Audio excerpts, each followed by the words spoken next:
ئێمە وەکو گروپی ئومێدێک بۆ تووشبووانی شێرپەنجە لە شاری کەرکووک کەمپینێکمان ڕاگەیان کە ئەم ساڵ زیاتر لە 3 ڕۆژ بە چالاکی شانۆ هەڵپەڕکێ مۆسیقا و گۆرانی لە ناو گەڕەکانی شاری کەرکووک ئەم کۆمەکە زیاتر لە 77 وەرەقەمان کۆ کردەوە. ئەم 77 وەرەقە بە 3 وەجبە لیژنەیەکمان دەستنیشان کرد. ئەم لیژنە یەکەممان یاخود کۆمەکی یەکەمان خۆمان بە پارە هاوکاری نەخۆشەکانمان کرد. وەجبەی دووەممان زیاتر لە 25 وەرەقەمان داوە عیلاج و دەوا ئەوەی کە سەیدەلی ئەم نەخۆشخانەیە کە نەخۆشخانەی سەرەتانی کەرکووک چی پێویست بوو لەو 25 وەرەقە هاوکاریەکمان کرد.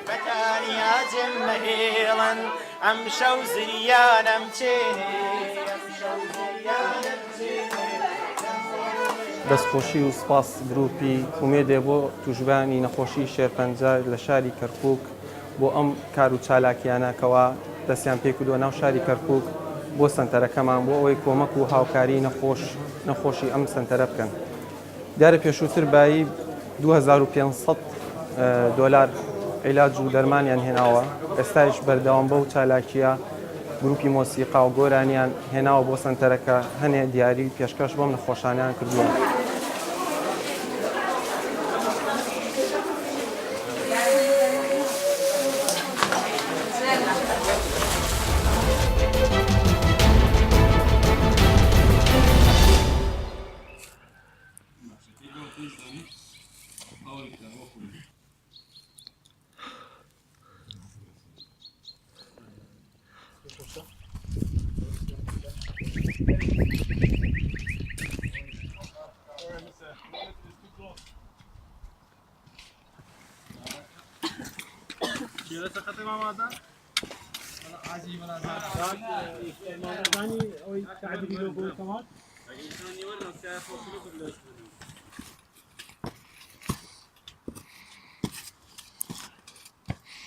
ئەمڕۆ لە گەشتێکی بەفراویدا حالیان وا بەفرە لەگەڵ گروپی ناوداران من وەکو میوان بەشداریم کردووە. بەڕاستی جێیەکی خۆشە و داوا لە هەموو برادرانیش دەکەم کە ئەم دەرفەتە لە دەست نەدەن وەکو میوانیش بێ بتوانن هەفتانە یاخود مەسەلەن مانگانە مانجی جارێکیش بێ بەشداری بکەن.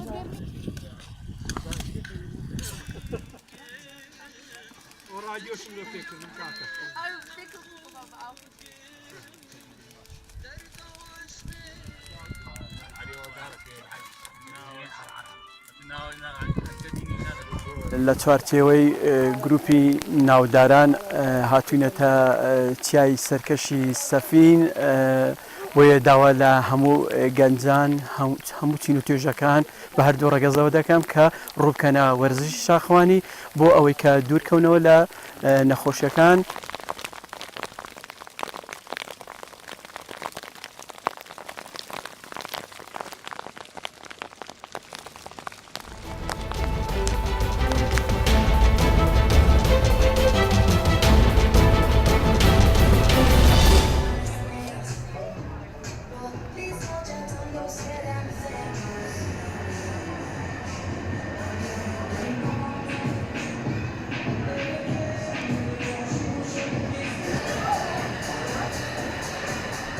I'm the organizer and producer of the Ice Sculpture Festival, Brooch 2018.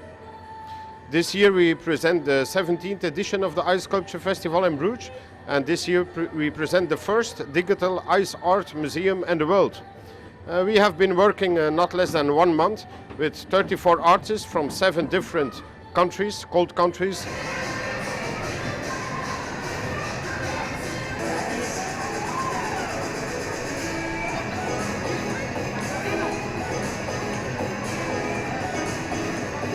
We are visiting our family here.